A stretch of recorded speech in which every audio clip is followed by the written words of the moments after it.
All right, greetings from the dark continent. Conscious Caracal here, or Adams van Sail, here to shine a light on the goings on down south. And even though I'm going to be talking about a topic that's mostly discussed in Afrikaans, we're going to be putting on our English hats here for tonight. And to join me for this topic, the topic of Orania, is Joost Strydom. You might recognize him from a previous episode where he also appeared on the channel. And he's going to be telling us, not specifically going from again through all the basics. That's what the first discussion was for, and you can go watch that discussion. It's called "What is the Orania Movement?" and you can find that on my channel. Tonight we're going to be doing a bit more of a deep dive into what's happened since some of the new developments there in Orania. Welcome on the show, Joost. I'm looking forward to it, and it's always nice speaking to you. Ernst, thank you. Thank you for the opportunity. As I just said, it's a privilege to again appear on your show and have the opportunity to tell the world a bit about Orania, the place that we love and the idea that we love, and we like very much to share it. So when we get the opportunity such as now, we are very thankful for that. And speaking of talking to the world and putting your story out there, I was telling you off air, and I think I might as well add this detail to our conversation, is that I want to create sources for those occasions. And I think about once or twice a year, Orania either hits goes big on the South African news side, or it goes big for some international news publication. And then it's trending on social media. Everyone's discussing Orania for weeks. It's one of the key issues that the country, that South Africa needs to be talking about, it seems.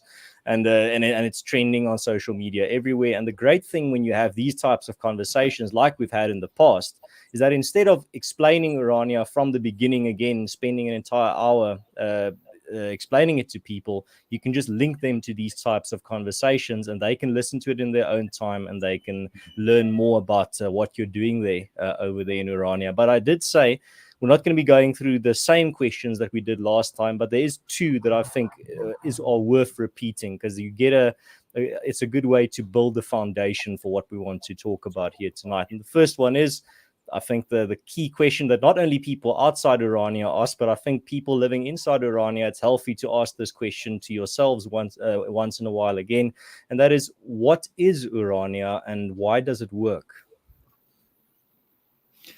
Ernst, Orania is, I think, the shortest possible way to explain Orania is that it is two things. And I've said previously to some other international friends of Orania that the challenge is that there's a lot of idea movements and there's a lot of practical realities. The thing with Orania is we are both. We're both an idea and a reality. We, on the one hand, the idea surrounding our project, which is very specific, and there's a lot of international organizations that is based on an idea and intellectuals clustered together around that idea. And there's a lot of practical places, towns that formed, around mining or water or agriculture or whichever resource. To be either is not so tough, but to be both is quite challenging. You have the challenges of a practical place where people, physical, real people live and work and socialize and make mistakes and try to fix those mistakes. But you also have the idea, and an idea movement requires constant revisiting, rethinking, reorganizing even. So Orania has both reality and an idea, and that is our biggest challenge and our biggest opportunity as well, because there's lots of idea movements and there's lots of practical places, but the fact that Orania is both, I think that's wonderful. It is where there's lots of people speaking. I think Orania is doing, as is other organizations with which you are yourself involved as well. But I think it's a real privilege to be part of something that is the effect of deep thinking. I've recently again saw documents made by an organization called Sabra in the 1950s, 1954 to be specific. And that organization started with this idea of own labor, which is one of the fundamental ideas of Orania. And that gives you an idea how long this Orania concept has been floating around.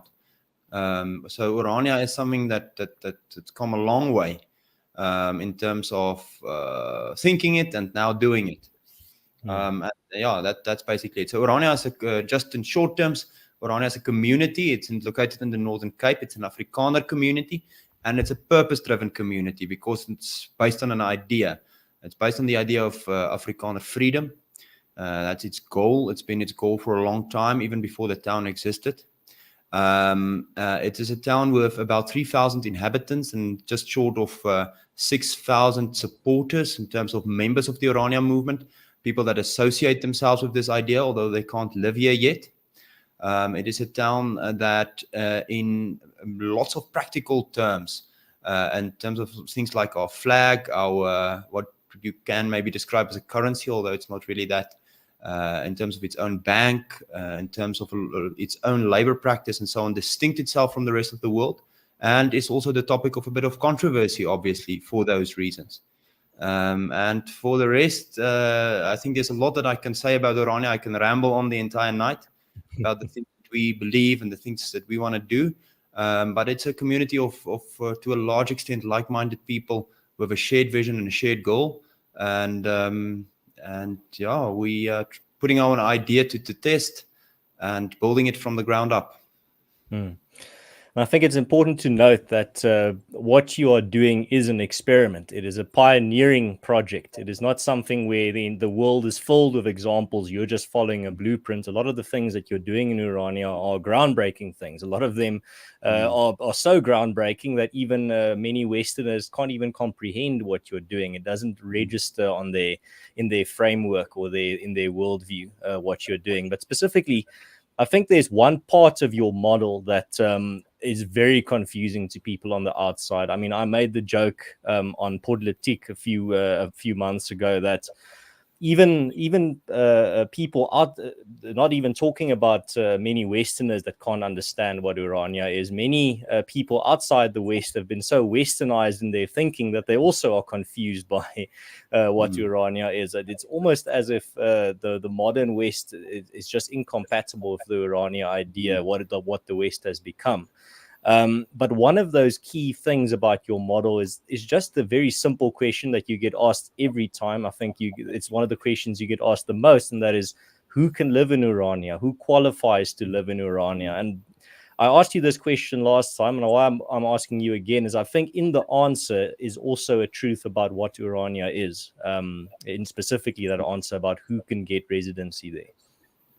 Ernst, now I must be play very safe because I have no idea what I answered last time, but I'm sure that I will answer in broadly the same perspective. So I think a good way to start reacting to that question is saying, well, who wants to live in Orania?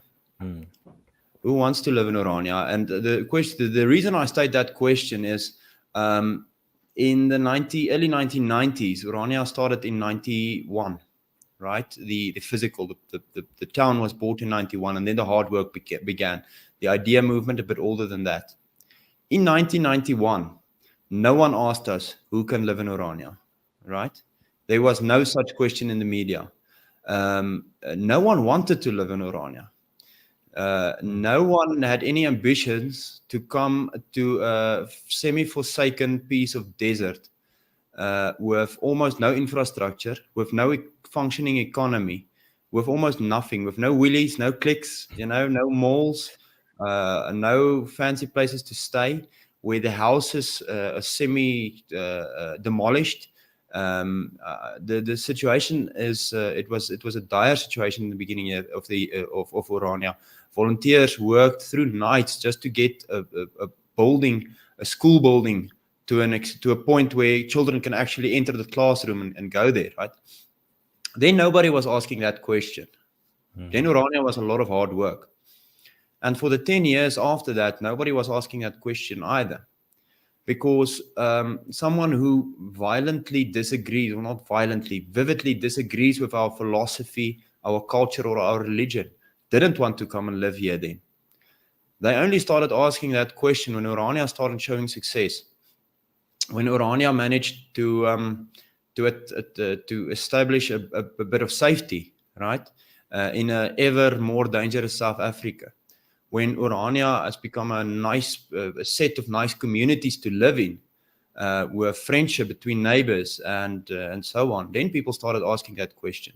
When Orania's economy started blooming and suddenly there's lots of job opportunities, then people started asking, well, why don't I qualify? I want a job. I want to be safe. I want to have a community life. So why do they keep me out? That brings us to the question of exclusivity. I don't necessarily think in the age of inclusiveness, exclusivity is such a bad thing. And it's a very simple example, but it's one we always use in Orania. It's the example of a marriage, right? If you're married to a woman, you have some exclusive arrangement with your wife, right? And that is an arrangement of love, and it's a very specific arrangement.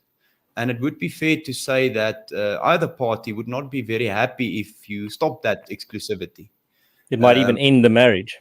They might even end the marriage completely. The entire institution of marriage might then fail. It might be stopped. And specifically because it's exclusive, it is functional. But it's not based on hate for any other woman or any other man. It's based on an exclusive arrangement between two people, right? So in the age of including everyone and everything and everyone's feelings and how offended anyone can be, and everyone's economic situation, and including all kinds of right groups and orientations and things like that, I don't think it's so bad to have one institution with a bit of exclusivity. To tell you the truth, I think there's lots of exclusive institutions around the world. They just use other terms than we do, more politically correct terms. But that's a whole other conversation. So Orania is exclusive because we very specifically set ourselves apart as a Christian, Afrikaner, cultural community with a goal in mind.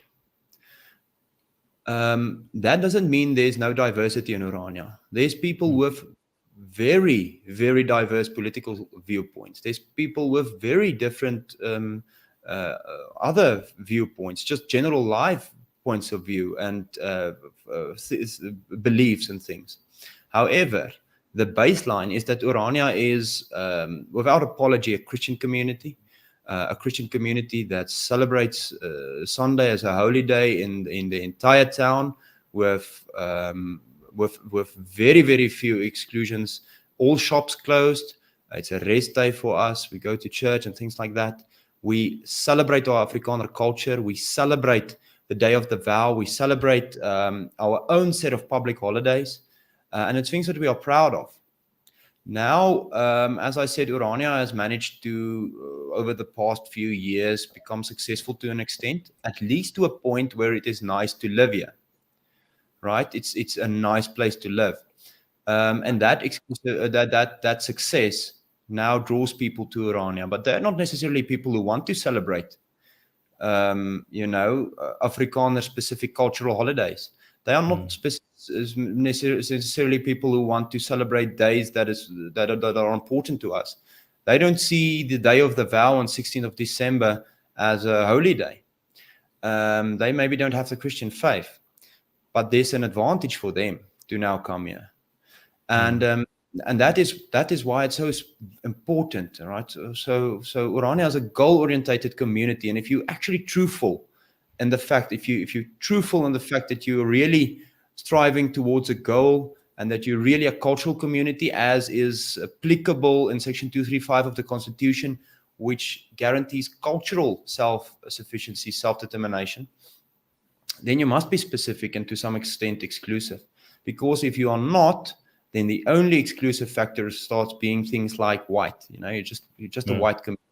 And then it's actually a racist setup, right? It's apartheid 2.0. Orania is not that. Orania is a cultural Christian Afrikaner community.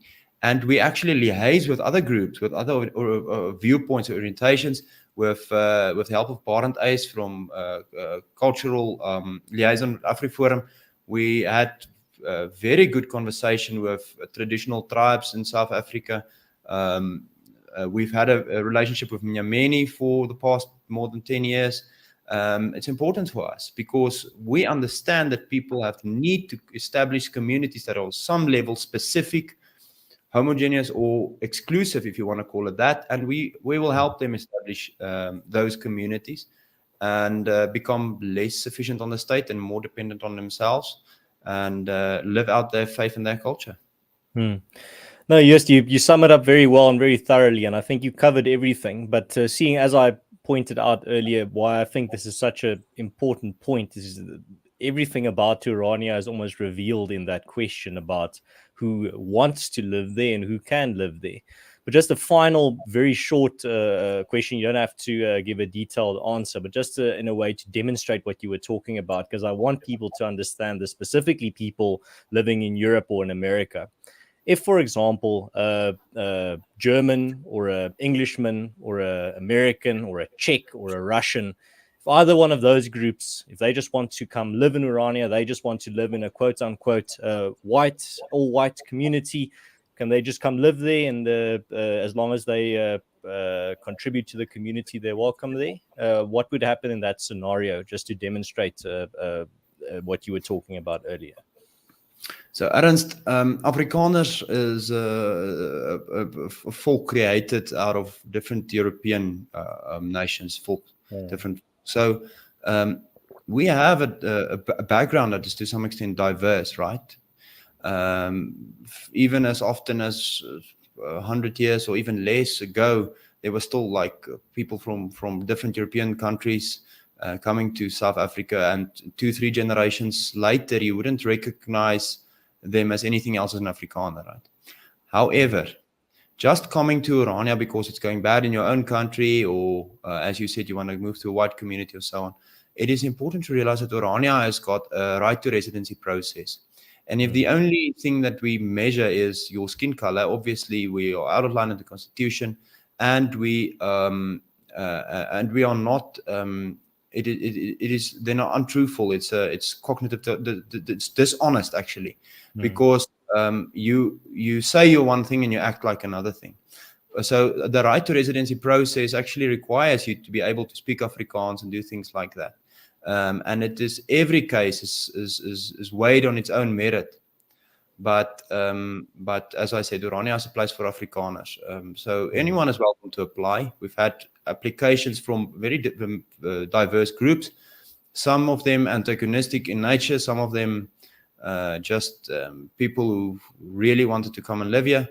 But all of them are on their own merit, weighed and decided upon. And it's up to the person to prove to people of the community that they actually share our goal and that they are Afrikaners. All right, so now let's move a bit more to what's happening recently. And I think this is, we talked about this very briefly when I saw you last time. And this is something that is very important for business in the modern age, and that is a steady and stable internet connection. Now, the proof is already on screen that you do have a stable and internet connection. Otherwise, we would not be able to have this conversation. But how has online infrastructure been improved in Orania? Is it something that was a priority for a long time? Yeah, Ernst, we actually prioritized that because we realized that the importance of being able to do business outside of Orania, to sell products from Orania, and more, is a stable, good internet connection. And we're actually installing as a municipal service now of fiber optic cable to every household. Every new plot that gets serviced by the Orania Dorpsraad gets a fiber optic connection. And there's different service providers which they can choose to use. And it was a long project, a lot of dimensions to that, but we had to do it. We just realized we had to do it. The Dorpsraad, the municipality, did amazing work regarding that. Also with the Stadsboufonds, the City Development Fund, with different role players like the Orania Development Company, the Orania Beweging also contributes to that, and the Dorpsraad and so on. Everyone involved did this fantastic project to get fiber optic to households. So the first houses now receiving good, stable, fast internet. It's still an expensive service to some extent, but the infrastructure is here, and it's the more service providers join, the more competitive the market becomes, the better for the end user. And I think it's a important and a very, very good development for Orania as well. And I think something else that's also a critical point of infrastructure, other than communications technology, is definitely medical infrastructure. I mean, this is a common reality for anyone. You will have medical needs. Any person will have medical needs somewhere in their life. For example, just starting a family will want to have a place where children can be born, but then also for medical emergencies and all that. What has Orania been doing to attend to that very critical part of infrastructure relating to medicine and medical? There I can say, Ernst, that between the local government institutions in Orania, such as the municipality, and private initiative entrepreneurs, there's amazing progress being made, right? So since we spoke last, there's amazing development in Orania's medical infrastructure. Larger buildings, more staff. There's actually now, if I'm correct, there's now positions available for paramedics, because we are starting to deliver a service in the surrounding areas as well. And you won't find another town with the population of Orania in South Africa with the level of medical infrastructure that we have. I don't think there's another town with less than 3,000 people with this level of medical infrastructure. We have a medical center with a full-time doctor, with nurses and sisters, with a paramedic team, an ambulance. There's an X-ray radiographist with an X-ray, advanced X-ray systems, blood laboratorium, and a pharmacy. And that's also that you can get here. And then we also developed a place for helicopters to land, and we have a good relationship with a very good service. It's a Rocket helicopter emergency medical service. They land right next to our medical center, and they fly out patients to Kimberley, to Bloemfontein, wherever, if there's a dire emergency or people need to be moved to a hospital. So we have that service, we have that relationship. Very, very good. So we're very proud of that. There's also plans for more development. I don't know how much of that is public knowledge yet, but we have plans for expanding this very critical set of services, as South African medical institutions and especially state medical institutions are starting to fail, and we see more and more problems, more and more corruption, more and more failed service delivery, and so on. It's important to get to a point where that is in Orania on a very high standard. So that's important. I think the everything surrounding COVID and a lot of stuff that weren't available in that time forced us to grow, to adapt, and so on. And even more than that, I think, and when I speak of we, right, it's not people must not see this in the light of Orania's doing all these things, and I can just wait a bit longer and the infrastructure is going to be at a point where everything's just going to be plain sailing. People must actually realize that when I say we, I mean we. It is an effort of the community, and not without speed bumps and trouble and challenges, but very rewarding to develop these things, make plans together, and go, progress and go forward.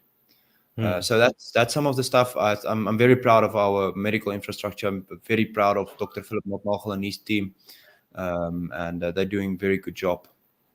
And I want to stay on this topic of critical pieces of infrastructure, because I think there's a lot of misconceptions around this, good and bad, around a lot of what is the level of infrastructure development in Orania. And one of the key areas where there's a lot of misconceptions, good and bad, a lot actually good, but misconceptions, is energy.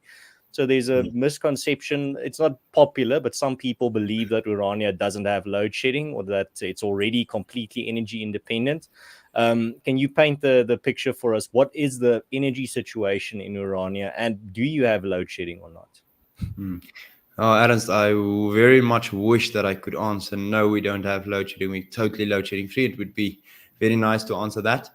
But the truth is, we are not there yet. What I saw is our energy company.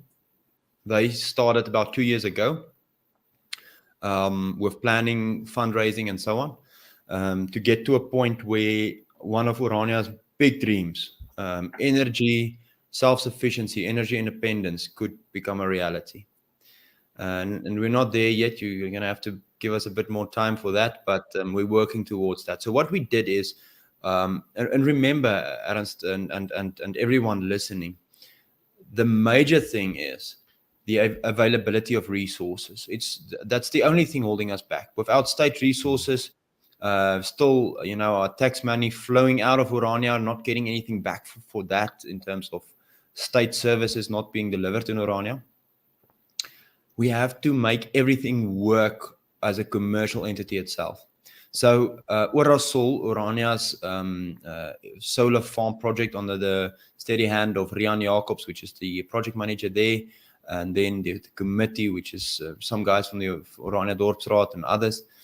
They're doing fantastic work. And the model is very simple, Ernst, and I think it's a model that other people can copy. And it was not easy, but it's not a complicated model, right? So what we said is,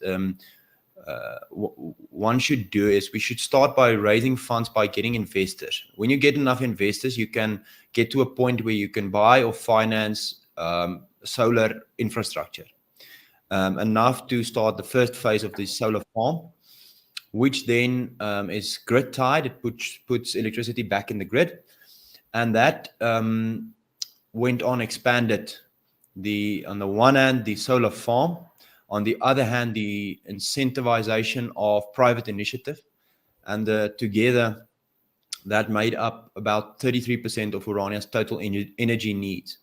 Now the private initiative, mostly home and business systems, they have storage capacity, they have batteries and so on, they can store energy. However, the Orasol, the solar farm, do not have batteries or storage capacity, which means that you can't store that energy. You can only put it into the grid. So what practically happens is you generate electricity using the sun, and then residents don't know what energy they are getting when. Sometimes Eskom, sometimes Orasol, depending on how much the plant is actually generating and how much the town is using and so on. So say we get about a third of our total needs from the sun. That's money not flowing to Eskom in the first place. That's money not flowing out of Orania going to Eskom. That's money paid by the residents to the municipality, and the municipality pays Orasol, but it's money that stays local in our economy. That's the first thing. The second thing is that money, there's a amount of revenue made from that, and that revenue can be used to fund the next phase and the next phase and the next phase, because the power is generated for less than it is sold for, obviously, like any business model. So the same price as Eskom, but sold for the same price as Eskom, but generated cheaper. So there's revenue, and that revenue funds the next and the next phase. So we are actually going to have a community meeting very soon. We must make a plan to get load shedding free. For two reasons. One, a certain expectation has been set by the media portraying Orania as already load shedding free, although it's not the case. We got to live up to the rumors, man. So we're going to make a plan with that. And secondly, because we cannot let our economy and our people be held back longer by Eskom's incompetence and blatant corruption and stealing of money. It's unacceptable that Orania's growing economy is held back by that. We're going to need more power soon. We're growing. The last 2 years, we've been growing with 15 and 16.5% in population. Our business is growing fast. We need to make a plan of energy. So it's very expensive. Speaking about, gratitudes of millions, I think something like just to get our foot in the door is going to be something like 35 million probably. We're going to have to make plans. We're going to get funding somewhere. We're going to get investors. We get the community involved. We'll sell Cook Sisters if we must, but we need that. We need batteries in order to have no load shedding in our economically active hours. So the dream is to get load shedding free from 6 a.m. to 10 p.m. every day, no load shedding, so that our economy won't stand still in that time. And it's not me going, here on air, and it's portraying a picture of the future, right? We're not load shedding free. It's something that we're aiming to do. We're aiming to do it as quick as possible, and we're making plans on how to raise that funds and how to integrate the systems into our current electrical grid. So we will see how we do it. I'm as curious as you, but we'll make a plan. Yeah, it seems like sometimes Orania's reputation takes on a life of its own, even amongst its critics. I mean, I've seen a lot of people critical of Orania doing it as an independent country, and I said, well, maybe tone down the descriptions a little bit at the moment, but your judgment of ambitions might be somewhere close in the same in the right range. So, Well, I won't excuse say me, who, Joost. Ernst. I won't say who, but some prominent people involved with government and politics in South Africa has visited us, spoke about some of our institutions and stuff like that, and they said, "Listen, guys, we know you're a country on your own, but this and this and this and so on." And we obviously didn't correct them there. Sometimes you have to play the role that is expected of you. No, absolutely. I see there was a question. I don't know. I myself didn't even hear about this. Maybe you can enlighten us. US Sideliner Opinion says, tell us about the huge generator Orania recently acquired to assist the farmers. Yeah. If you can give us some information there, US, I mean, this would be news to me as well. Ernst, it was a dire situation.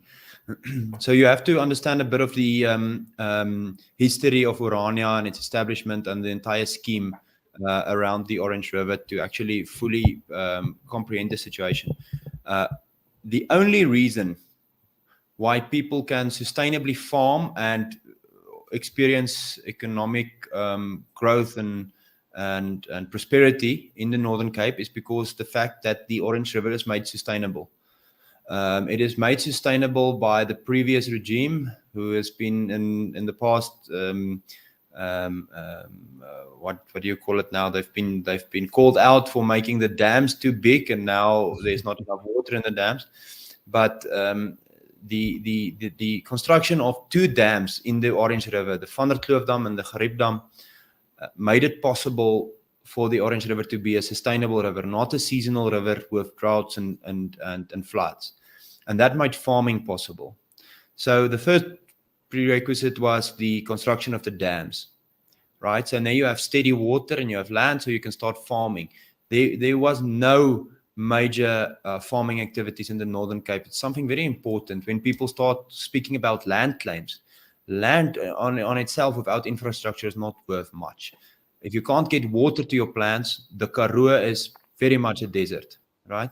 So that was the first requirement. The second requirement to farm was the ability to pump water from the river into dams, and then from the dams to pivot systems, which irrigates maize and wheat, primarily the two primary crops that's farmed here.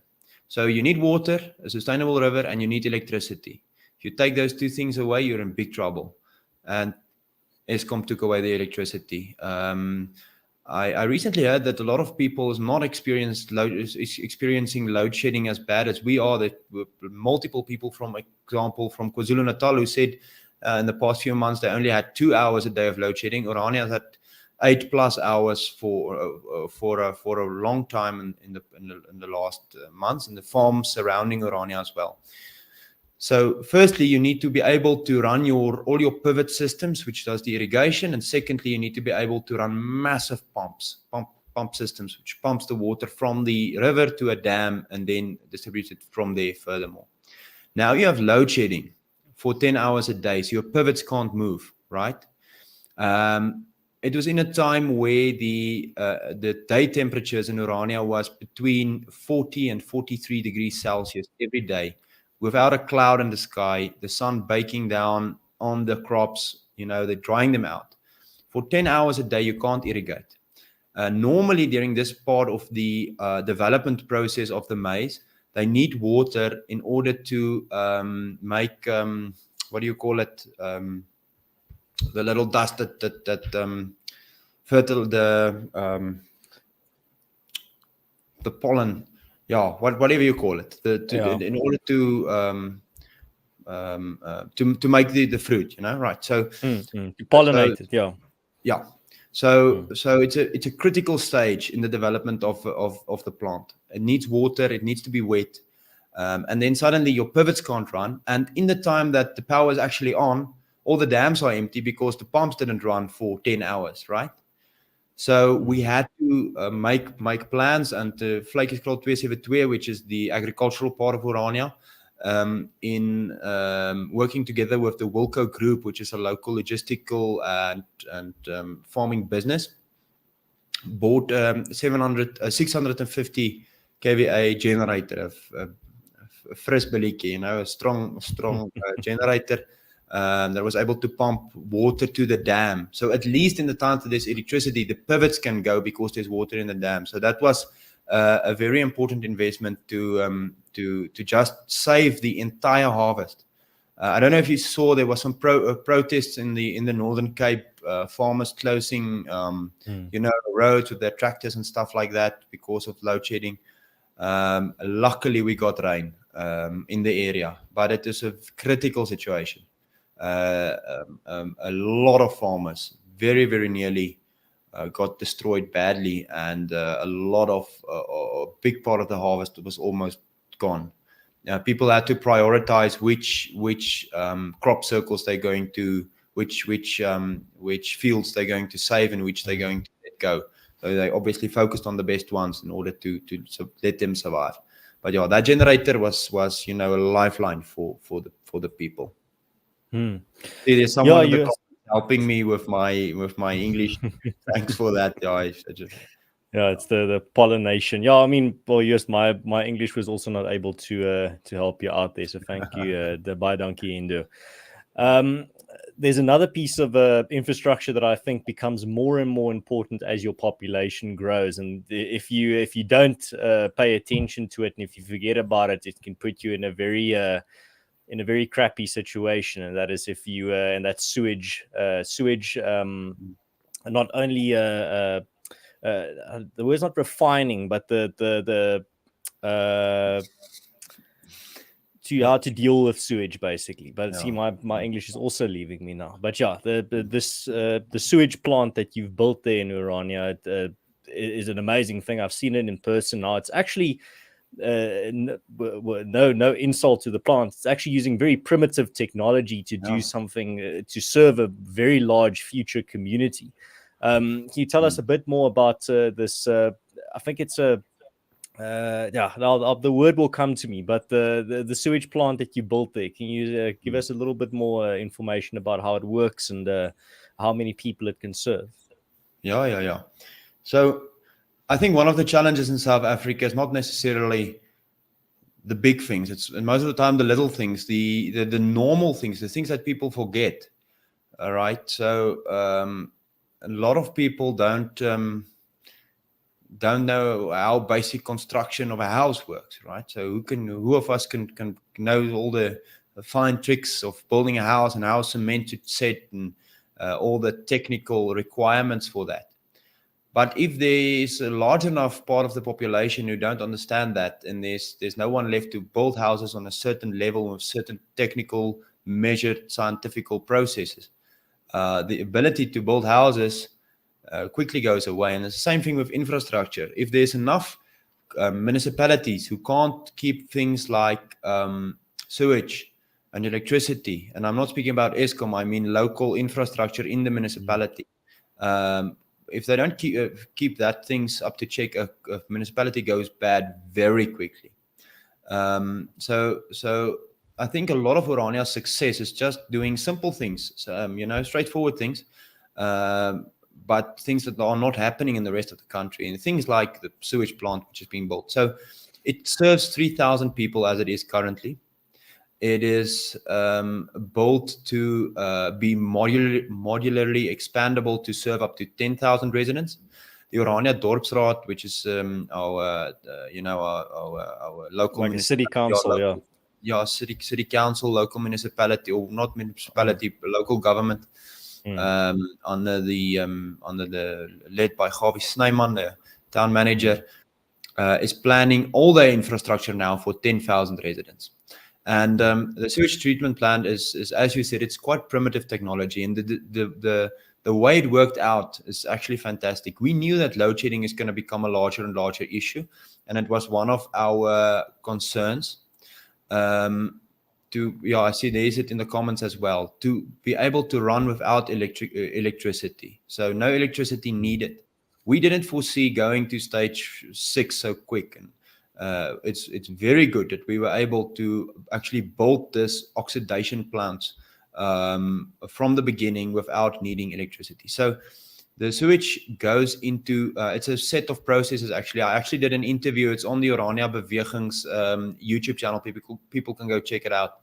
A bit of the technical information. But how it works is there's a process of taking oxygen away and then putting oxygen again into the system. So it goes into a deep, dark area, and the solids in the sewage goes down, and the water continues.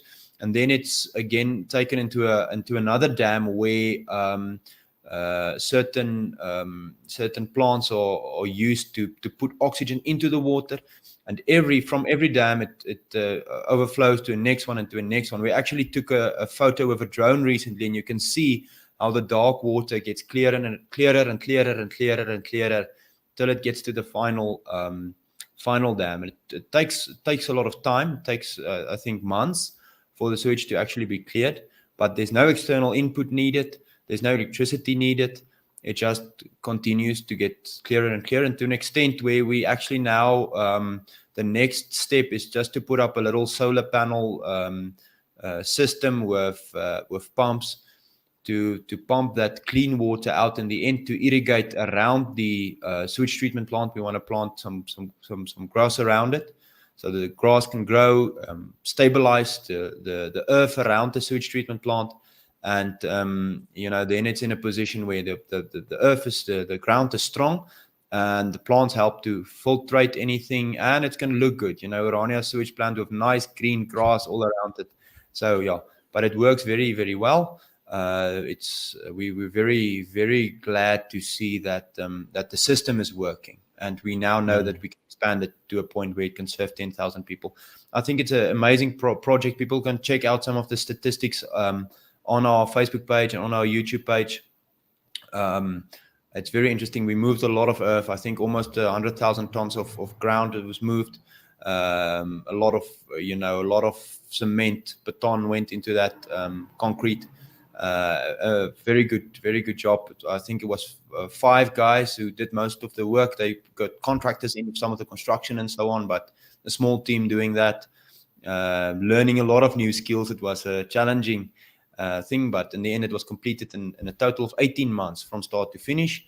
And it's a good project. It's something that we're proud of, and it's working well. Yeah, yes, when I visited it as well, it was explained to me, and it's a fascinating system. Like you said, I mean, just to add to what you explained as well, what I remember specifically from what was explained to me is that in one of the dams, it's deep enough that the sunlight doesn't penetrate all the way to the bottom, so the bacteria can eat the solids or whatever is left within the water. And then when it goes to the next dam, that dam is shallow enough that the sunlight can penetrate. It kills all the bacteria.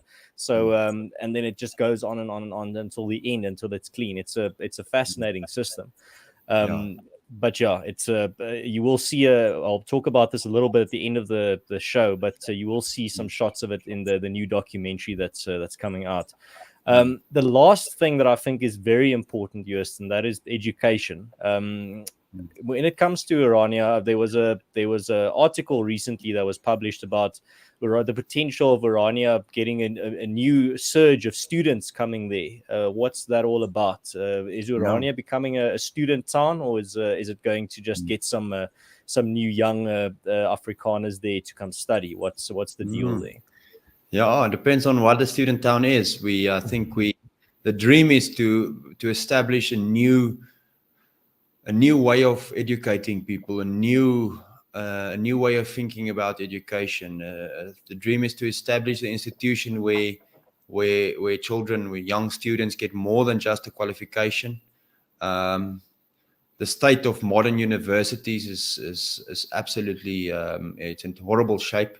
It is seemingly more and more, especially in the social sciences, more and more a cult of non-negotiable ideological prescription.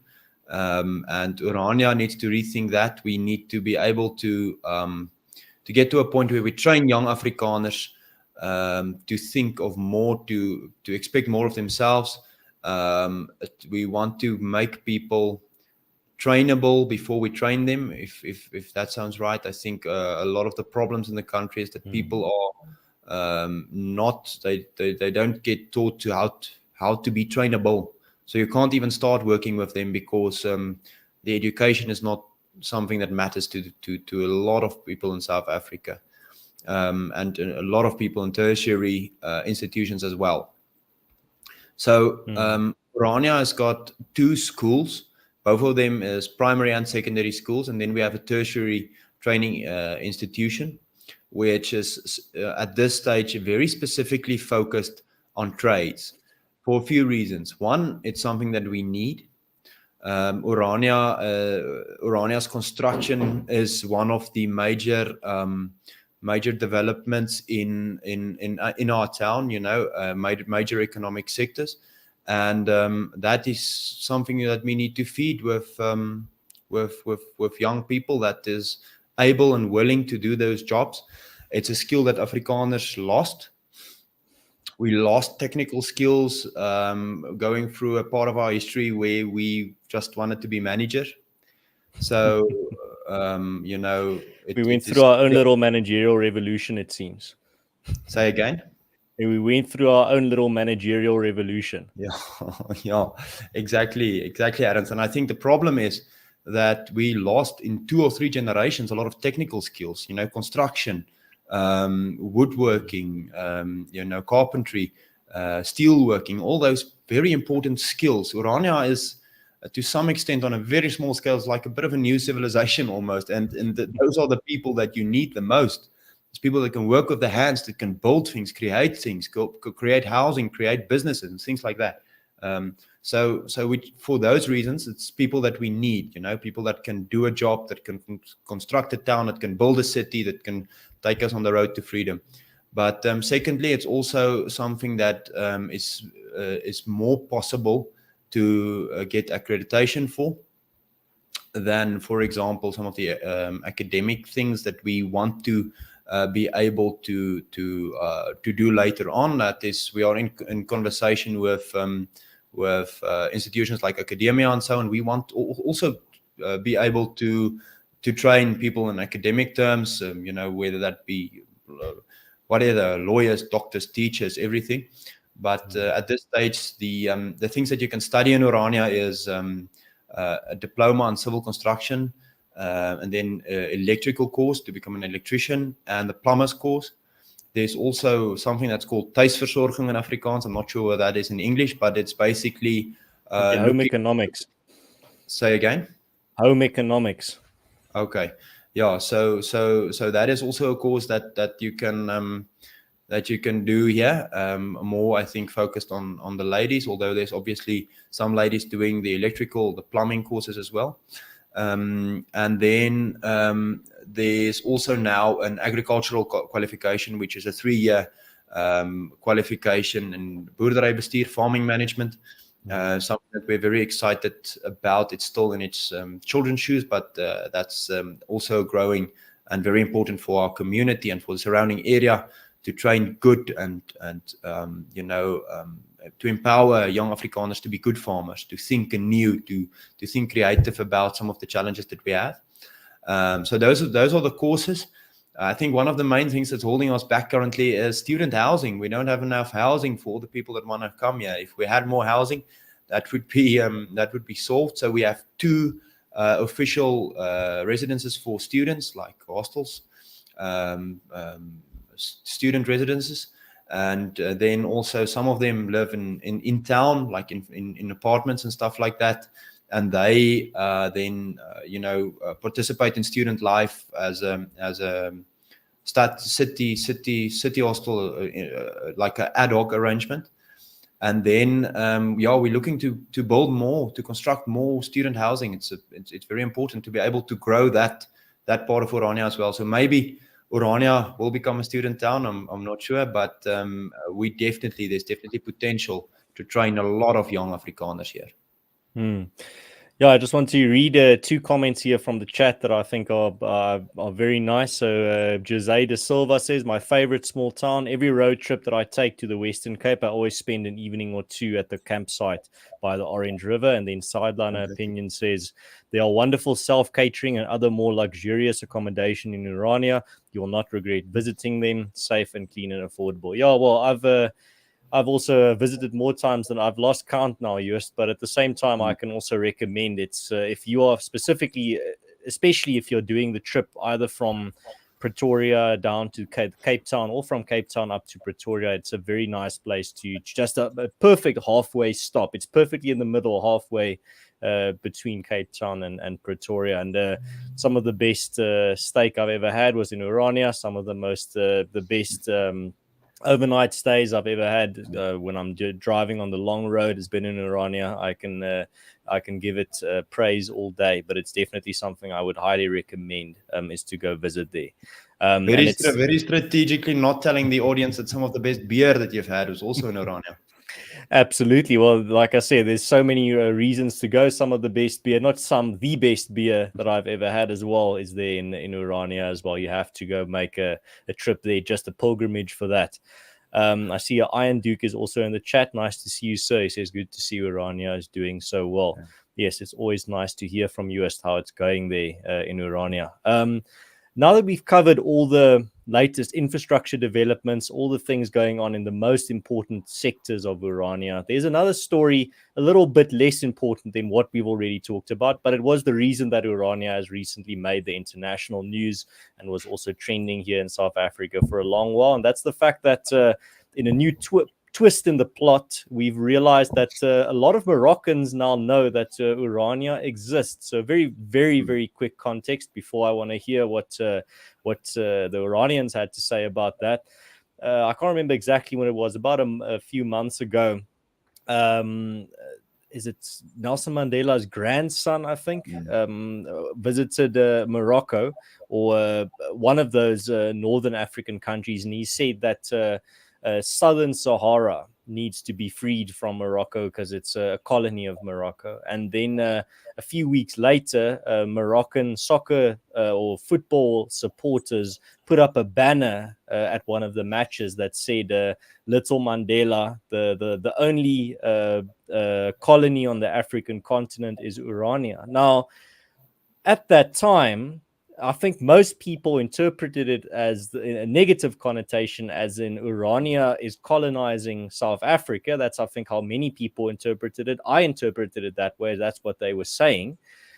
But then I started reading the comments, Joost, and then my brain was turned upside down, and I saw, I thought if I clicked on the Orania hashtag, I was just going to see Moroccans attacking Urania, but it was all Moroccans just saying they support Urania, long live Urania, bright future for Urania. There's a friendship and an alliance between Morocco and Urania. All this praise and amazing messages, and then it clicked with me.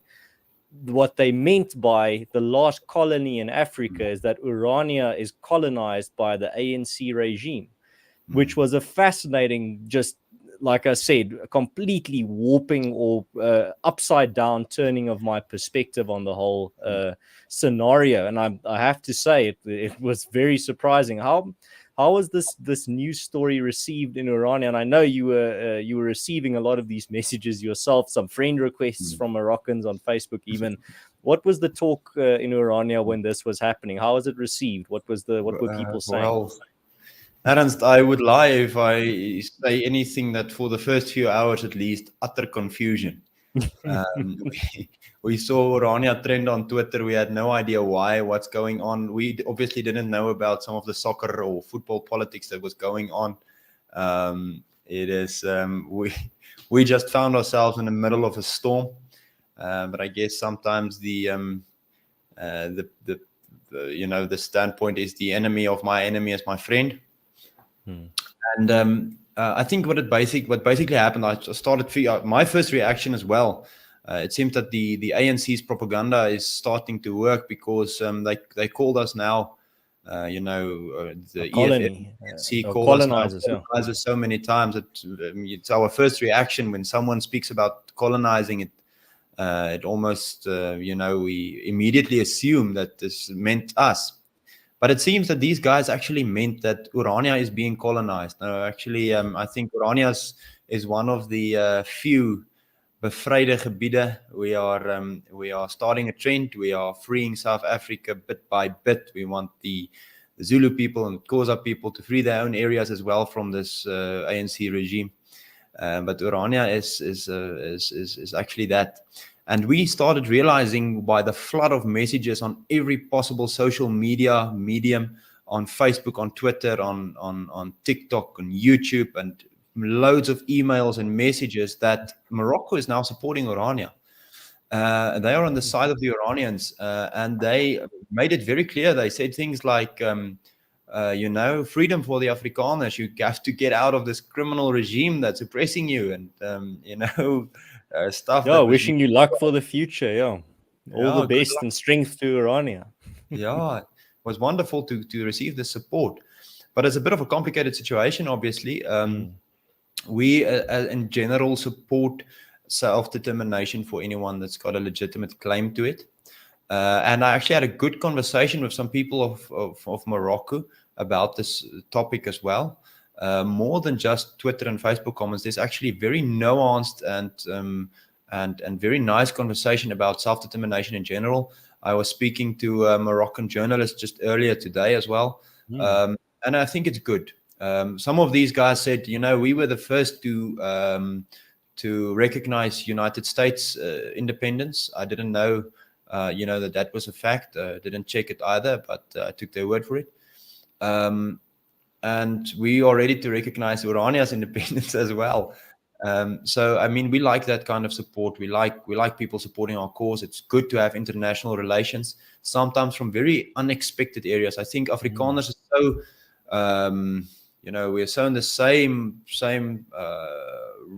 Brit to think that our support will only come from Germany and the Netherlands and the Flemish people and so on, Western Europe in general.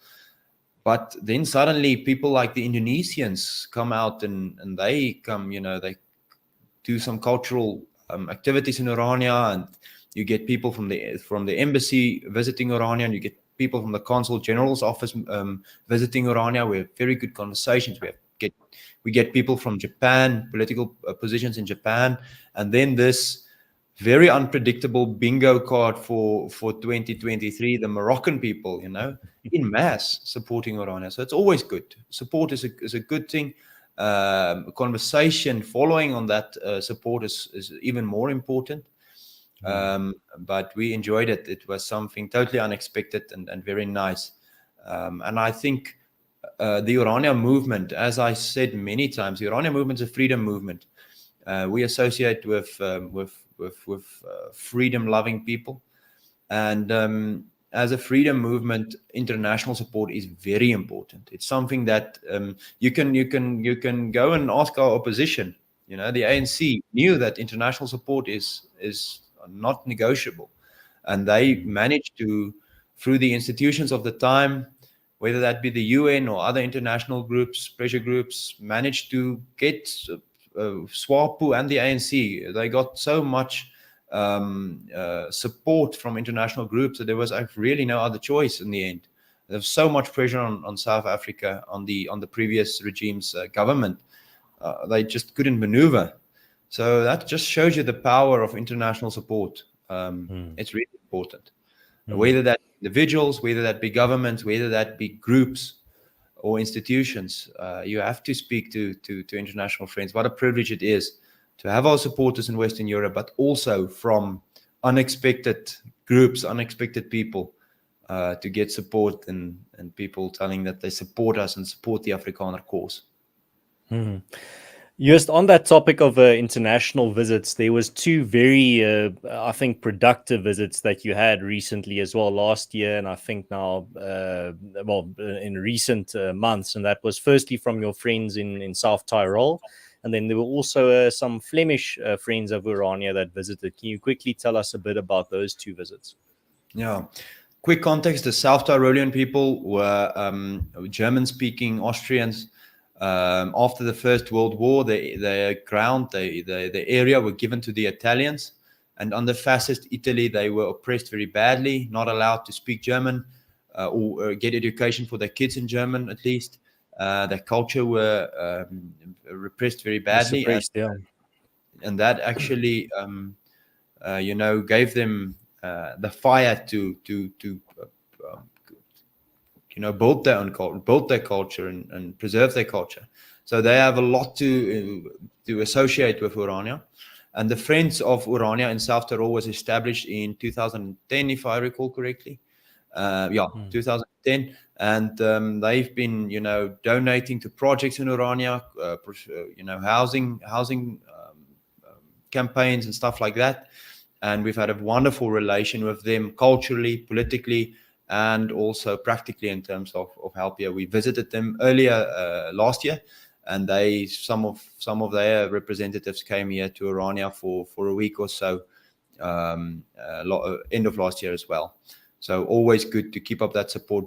Very good friends of us there in South Tyrol, and the other group is also very, very good. It was very good to receive members of parliament from Vlaams Belang, Flemish people. They won't like being called people from Belgium. They are Flemish people. They're proud of their culture. They're proud of their language. And Vlaams Belang is a nationalistic party there, with some sway in the government. And Philip de Winter, which is a well-known politician, well-known member of parliament, and some other representatives came to Orania. They actually received us in Parliament in Belgium last year, and then we received him here, and what a privilege. We had a lot of fun activities and so on, and then they donated 50,000 euros to projects in Orania, specifically to be focused on energy independence and training, Afrikaner school children who can't afford school fees, to help them. We're going to do that through the Orania Movement's helping fund, Help Saam Fonds. Anyone donating to that can know that money is used solely for Afrikaner empowerment projects to help our people. Afrikaners is in bad socioeconomic shape around the country. We need to help those people. And that was politically and practically a wonderful visit. It is so good to speak a language. Both of us can speak in our mother tongue. If we speak a bit slower, it's so close to one another. We can understand each other. We have that same mentality. We have that same friendliness. We like to in the same ways, to eat together, be festive together, have a drink together. And they like to sing, and they can sing very beautifully. It's something that Afrikaners used to do very well as well, but we lost that a bit. But that's our roots. It's a very important part of our roots. Actually, I didn't know, Aaron, something that was very interesting is a lot of the Huguenots was actually not French, but Flemish. So that's very interesting, a bit of information that I learned recently. So liaising with the people of the Vlaams Belang, Flemish people in general, it's a privilege. They are warm people. They know how to have a good time, and they feel very strong about their culture and their language and so on. It's good friends to have. Yeah, yes. I also had the privilege to talk to those same Flemish visitors here in South Africa, and they were very, in Afrikaans, so you say hulle is baie hulle noppies. They were very glad to hear that one of my first ancestors was a Flemish man with the surname Van der Westhuizen, and that came here in the 1600s. So yeah, no, there is definitely a historical link there that's fascinating and needs to be investigated and preserved, and we need to know that side of our heritage. Lastly, as we get to the end of the conversation, I also just want to quickly mention that Joost will be appearing in my latest documentary, or my first documentary, I should rather say, that's going to be released next week. The premiere for everyone that took part in the documentary is going to be on 15 February, and it will be released to the public on 16 February on AfriForum's YouTube channel and also on AfriForum TV. That documentary is called Self-Bestuur, and it's about state-proof solutions for the future, and specifically solutions outside of the just broken model that we currently are forced, many South Africans are forced to live under. So, Joost, you can look forward, or you know that you appear on that documentary, but everyone else that's tuning in, you can look forward to listening to Joost explain a bit more about Orania, but not just explain. You'll be seeing a lot of beautiful shots there of the town. I mean, we visited Orania in a very beautiful part of the year, or time of the year, where the town, or the nature part of the town, has all her makeup on. She's all dollied up and perfect for the occasion, with the rain and the nice green foliage everywhere. So if me and you have been talking about Orania here tonight, but if you want to see more of the beautiful shots of the town, check out that documentary next week, 16 February, on AfriForum's YouTube channel, called Self-Besteed. It will have English subtitles, so it will be an Afrikaans documentary, but you will be able to understand and follow along on the English subtitles there. The white or the rabbit hole says, I've been informed if you all continue to have Joost Strydom and Ernst van Zyl as Orania's public face, then you'll have good support from the women out there. Well, thank you very much for the compliment, rabbit hole. We will take the support that we can get, Ernst, by any means. Yeah, and on the note of support, or on that note, Joost, my last question to you is, and there has been some questions about this in the chat tonight, and that is, how can people inside South Africa and outside South Africa support Orania, but specifically financially? Yeah, I think the very first thing, Ernst, is spread the word about Orania. Lots of people don't know. Send Afrikaners here, let them have a look. Try to explain our strategy to them. The strategy of focusing Afrikaners in a demographic area, so that we can be a majority in our own area and take control of the situation around us, in terms of preserving our Christian faith, our Afrikaner culture and our language. I think it's the only way is to focus in a specific geographical area, and sadly some things need to be let go. People have wonderful properties all over South Africa, but we need to consolidate and save what we can. The second thing is to support Orania by spreading the message and getting in touch with people on social media and so on. We are such a small team over here, getting loads and loads and loads of questions about people wanting to move here, how they can do it, and so on. So sometimes if we take a little bit long to answer your email, I'm very sorry about that. We try to keep up. But just keep in mind that we are getting hundreds of mails and comments and messages every day. And then thirdly, if you want to financially support Orania, I think a great way to do it is to become a member of the Orania Movement. We have a monthly debit order of a minimum of 50 rands, or people can do whatever they want on top of that. And if they want to donate, make a single donation, they can do that on our website as well. Thank you for the people doing that. We're spending that money on specific projects. Last year, through our helping fund, we were able to use more than R1 million in donations into empowering Afrikaners. It was fantastic. We are so proud of that. Sending children to school, can't afford those fees. Helping the elderly, and then constructing and servicing infrastructure for sub-economic housing, helping Afrikaners, getting the foot in the door in Orania. And then the Orania Movement's involved with projects like Orasol, getting that process streamlined. We're donating to different institutions in Orania, getting resources out there, and we have big plans. In the next month or so, some city development plans will be acknowledged, Aaron. It's going to be very exciting. Obviously, we're going to need to spend money on things like batteries, on things like other infrastructure to sort our people out and to create a place where we can survive. So those are the options. First, please help defend Orania and the Orania idea. Help explain it, the nuances. Don't just fall into traps of, the simple arguments and, swearing on social media. Help people understand the nuances. Even our opponents must understand the nuances of the Orania idea, the idea of own labor and so on. There's some great guys, including in the comments now, Sideliner Opinions is one of those that I can recognize as always supporting Orania and explaining the Orania idea. Thank you very much for that as well. And more than that, if people want to donate financially, there are options on our website. And then also visit Orania. Come and check out Orania, participate in our economy. Orania is perfect. Don't expect perfect, but there's a very good chance that you will have a good time here.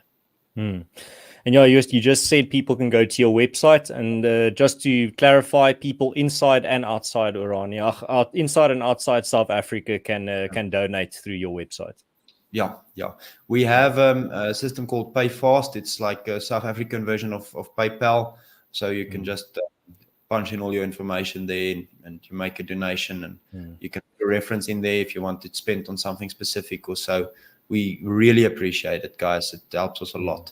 So thanks for everyone. There's the website is on the screen there, www.urania.co.za. Yes, we've reached the end now of our conversation. I just want to ask you one final question, and that is what I ask all my guests before we say goodbye, and that is an opportunity if you were able to leave the audience with something to keep at the back of their mind. It can be a question or a statement, an idea, anything that you'd want them to think about a little bit in the week ahead. What would you leave them with? It can be very short, it can be detailed. You get the last say. Oh wow, Adams, I can keep your audience busy for a while. I will share something that I've been thinking about recently. Reading about the history of Afrikaners, and the horrible things people went through, like for example, in the Great Trek and so on, entire families wiped out, and 1 or 2 people survive. And those people just seem to bear it. They just seem to go through this horrible events and just seem to bear it. I think there's 3 things really worth living for. And I think those people went through those experiences, losing children, wives, husbands, extended families. And that is, in the first place, Christianity. If you really make that your main focus in life, to teach your children the Christian theology and the nuances that goes with that, I mean, we should be at peace with our earthly lives coming to an end. And in violent South Africa, that is something to remember. Get away from a bit of all the screen time and Marvel action heroes and the YouTube all day long, and focus on that. It's something very important for children, and let them focus on that. Secondly, is this idea, the only thing better than freedom is the struggle to get to it. And how privileged are we? How privileged are we to be able to live in a time where we can dedicate our time, our effort and our enthusiasm into this, getting freedom for our people. Let's continue building on that. And, there's in all the negative things happening around us, we have this wonderful thing that we can be part of. It's our faith and our struggle, and the ability to build something, to create a Orania, to create institutions like you are involved with, to serve a higher purpose, not chasing a salary and so on. That is fantastic. No one is, we don't have De La Rey or something of our time. We are all equally responsible to make plans, figure things out, and to leave something for our children and our children's children. Now, that's a great way to end it, US. And if I can just add one little thing there that I've also been thinking about recently, increasingly, and that is something I have mentioned many times, and that is something you as Iranians understand very well. And that is, we need to start stigmatizing 2 things. Firstly, the chasing of comfort, and then second, or the prioritizing of comfort, and then secondly, the chasing and prioritizing of convenience. Those 2 things need to start being stigmatized. So that's definitely where I want to end it. But thank you very much for your time, Joost. And anyone wants to follow Joost and see his updates there from Orania, there's links in the description to Orania's YouTube channel and also to his Twitter. Go check it out and follow what they're doing. Go support them on their website. Go see what they're doing. And then also share information like this. As you just said, we're in an information war. We're fighting people, we're fighting lies, we're fighting misinformation with the truth and with the facts. So share these types of episodes, these types of conversations, so that people know when they ask, what is Orania about? Or if you find someone that is genuinely curious about what the Orania movement is, send them this this link, send them this conversation, so that they can learn a bit more, and that they can also then become a sort of ambassador for Orania in the online space. I think that's very important. And lastly, just thank you very much for everyone that tuned in. Thank you for your questions. Thank you for your comments that I can put on the screen. That adds to the content. Thank you for all your for the time you spent listening here for an entire hour. More than an hour now to me and Joost to talk about something that I think me and Joost are very passionate about and would love to see succeed. So I hope everyone has an excellent week and a nice weekend as well. Joost, I hope you also have a great week, and all the best of luck and all the strength and support to what you're doing over there in Orania. My biggest wish for you is to see Orania succeed and to see it as a shining light in the future. Thanks again, Aaron. Those things that needs to be stigmatized. Let's get out, stigmatize that. Very, very important. One of your best quotes. I wholeheartedly agree. And thank you for the stream. Thanks for the opportunity. And guys, stay safe, and thanks for everything. All right. I see everyone is now saying goodbye, saying very good stream. Thank you very much. I'm just going to throw some comments here on the screen to give you some screen time. All right. Cheers, guys. Have a good one, and God bless. Tot ziens.